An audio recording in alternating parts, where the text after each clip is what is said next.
The meta has shaken up since the last time I did a top 5 on-field DPS video, so I think it's time to make an updated list for patch 4.2. Unlike the previous video, I'm going to do 3 different lists, one for top 5 single target, one for top 5 AoE, and another for top 5 overall. This is just to get to shine a spotlight on a bit more than 5 characters. Also, a quick disclaimer before we start. My opinions are based on both math and gameplay, but my opinions are not exempt from personal bias, so I do not want you to treat my opinions as facts. I do try to not let my personal bias affect my analysis in videos like this as much as possible, but at the end of the day, my opinions are still just opinions. Also, the baseline for my assumptions assumes C0 5 stars, main DPS at R1 of their signature weapon, and all 4-star units at C6, so keep that in mind as well. One last disclaimer, there will be some units that I have more to say about than others. This is just simply because I have a lot more experience and knowledge with some units than I do with others, so I naturally have more to say about them. So with all that said, let's jump right into this. Starting with the top 5 single target DPS, at number 5 I have Wriothesley. Now, when Wriothesley released in patch 4.1, I didn't have a very positive opinion on him. I do think I underrated him a bit back then, but even accounting for that, I think he was still pretty below average at best. However, Furina was a massive improvement for him. His melt team of Wriothesley, Furina, Bennett, Zhongling has a very high single target output. There are units that technically have higher single target output on paper, but with this Wriothesley team, against bosses with large hitboxes, which is most of them, Zhongling is likely going to be getting in more hits than what is reflected on paper. And the Wriothesley can also use this burst for extra damage that isn't reflected in my calcs, since he can't use it every rotation without building a lot of energy recharge. But that won't matter if you're finishing off the enemy in one rotation, so I think he will have an easier time reaching those run rotation thresholds against bosses than some other units that didn't make this list despite technically cheating higher. At number 4, we have Cyno. So, Cyno has always been known for having pretty high single target output, and Furina have made it pretty substantially higher. On paper, I get his team doing about 1.9 million damage per rotation in a 3 Incir rotation, and that can be even higher if you extend his rotation to 4 Incir. Previously, if you would extend 4 Incir, your damage would fall off substantially. It still falls off, but not nearly as much, since now we have Furina and her skill lasts 30 seconds, so that alongside Nahida's long skill duration allows him to continue quick blooming up to 4 Incir.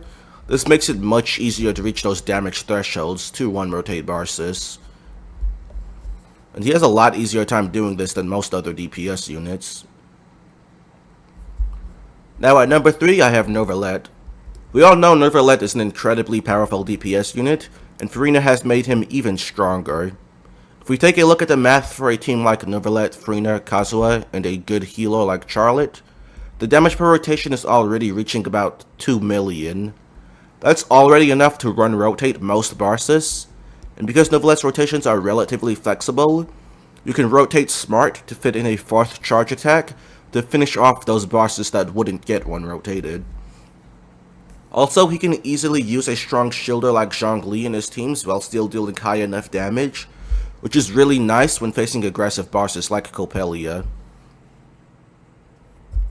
Now at number 2, I have Xiao.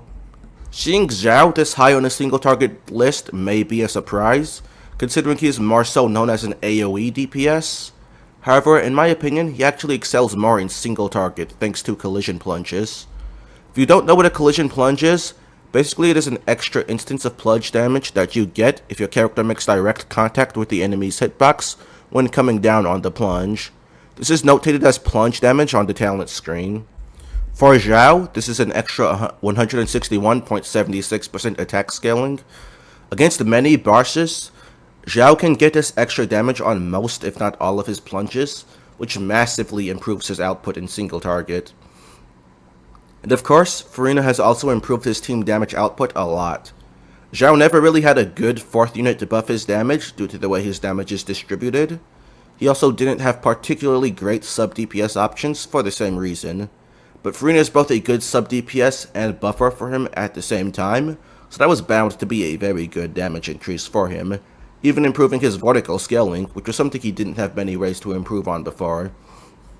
But yeah, in a team like Zhao, Furina, Farazan, Bennett, or a C4 Jean, if he is getting collisions on all of his plunges, the team can do like 2.1 million damage per rotation, so one rotating most bosses is very realistic with Zhao. And then at number 1 for single target, I have Linny. Linny has always been a monster at single target output. The single target output has gotten even higher with Furina. Furina can forward vaporize off of Zhongling's pyro application, while you still keep pyro up consistently enough for Linny's pyro damage percent buff. This allows for some really goofy damage output, and a lot of it can be front loaded as well. Just doing one charged attack, then Linny's skill and burst can do like 600k damage in like 5 seconds of field time, for example. The amount of damage that Linny can front load is a huge advantage that he has over everyone else on this list, as everyone else here is pretty much a fully sustained DPS. Linny does have the downside of, if you're not comfortable playing him without a shield, your team damage output does go down by a lot. However, I think his shieldless teams are pretty much fine, even against aggressive bosses such as Coppelia, because you can just front load a bunch of damage with a single charged attack, burst, and then skill, and then just spend the rest of the rotation using Bennett's skill for energy and pyro application, and you'll still take the boss down in good time in playing like this. So I think Linny's the best single target DPS in the game right now. For number 5, I have Ayaka. I've never made any attempt to keep my bias against Ayaka a secret. I've always been of the belief that she is extremely overrated. However, as far as AoE goes, in my opinion, Furina has massively improved the issues that I had with Ayaka. Previously, after Ayaka's burst would end, the team would have very little damage happening until she can burst again. But with Furina, you have high off-field damage happening for the entire rotation. The damage output and DPS of Ayaka's freeze team with Furina is very good.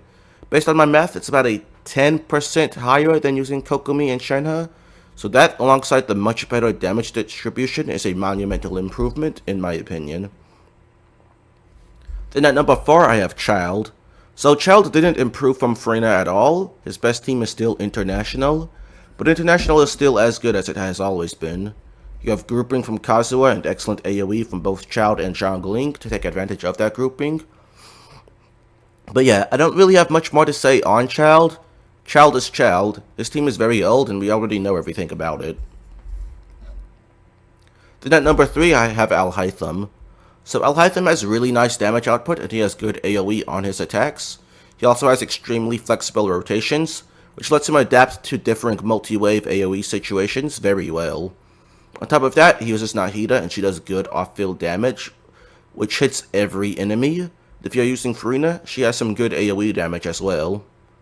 And with the AoE Hydro application from Furina, this can result in extra hyper blooms as well. The only thing really holding him back from being higher on this list for AoE is that his Quick Bloom teams can't really fit in a grouper, and a lot of AoE content does have spaced out enemies, in which having a grouper is highly desired. Although you don't always need a grouper for AoE content, some AoE content you can just make the enemies group themselves, or they're already close enough to hit without needing grouping anyway. So I think number 3 is a fair spot for Alhaitham on this list. Then at number 2, I have Wanderer. For some reason, my takes on Wanderer make some people really upset. I don't know why, but I'll continue to say what I think. Wanderer is an incredibly powerful DPS in AoE. He has good sized AoE radius on his normal and charged attacks as well as his burst. He's able to fly and move around while attacking, which makes it very convenient to position him properly to hit as many enemies as possible. His massive range is also excellent for AoE content, as it allows him to immediately just continue attacking even if a new wave of enemy spawns far away, which makes him excellent in multi-wave AoE content. His range is also great for AoE even outside of multi-wave. If you are facing spaced out AoE content where you can't quite hit every enemy at the same time, you can finish off the enemies that you can hit, then immediately start attacking the remaining enemies without needing to spend time moving towards them. This is a really big advantage that ranged DPS have, which I feel like is heavily overlooked. On top of that, his team naturally has grouping from C6 Farazan, and for heavy spaced out AoE content where you really want strong grouping, Wanderer has very good synergy with Venti, as all of his attacks hit inside Venti's burst, and Venti will deal good sub DPS damage in the team thanks to getting buffed by both Faruzan and Bennett. Furthermore, he has also gotten a pretty substantial damage increase from Furina, with her being both a really good buffer and sub DPS for him at the same time. You can't fit in Venti for grouping if using Furina, but as mentioned earlier, in some AoE content, you don't necessarily need a grouper, especially with Wanderer's range and mobility. Then at number 1, we have, quite obviously, Neuvillette. Neuvillette has easily the best AoE of any DPS unit in the game, while also having incredible range at the same time. He also has an extremely easy time running a grouper like Kazuha, and if you are able and willing to do his spinning technique, you can just straight up have universal AoE without even needing grouping. He does lose a bit of damage from doing the spin, but for spaced out mobbing content, having universal AoE like this is just too good. And again, even if you don't do the spin, he can easily use a grouper anyway. With his range and AoE size, he is also going to be able to hit a lot of enemies at the same time, even without grouping or doing the spin technique. And of course, he uses Furina very well, and in his teams, she contributes extremely high off-field damage with some solid AoE. In his teams, she does like about 600k damage per rotation. Alright, now for the overall top 5 DPS. At number 5, I have Cyno. As we established, Cyno has very high single target output, and his AoE is actually pretty good too.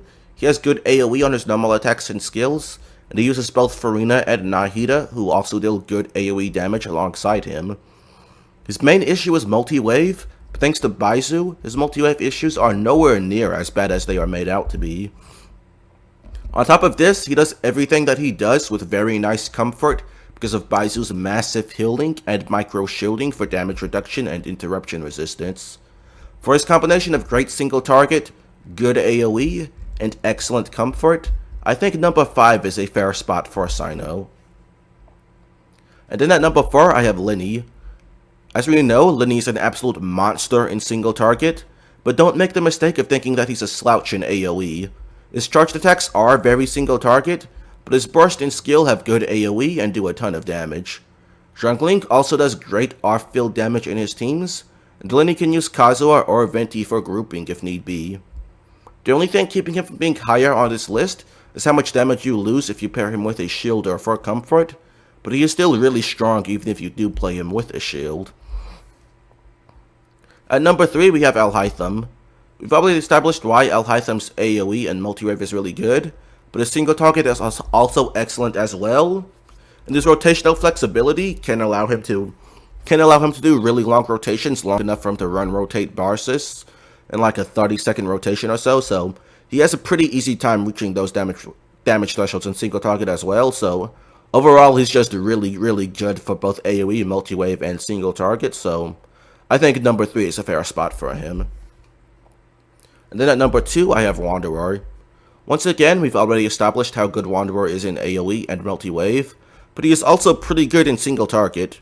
He does struggle to run rotate Barsis compared to the units that were on the top 5 single target list, but his single target is still very good.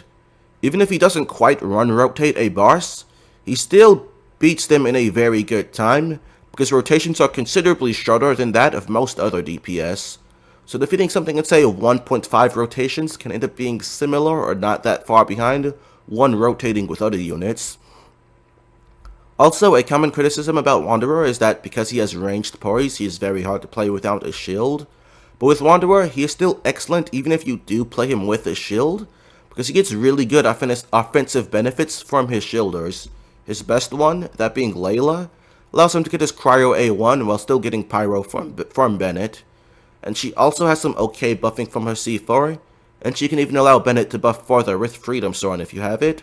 So his team DPS output with Layla is actually comparable to his best offensive options for the 4th slot, all of them excluding Furina at least.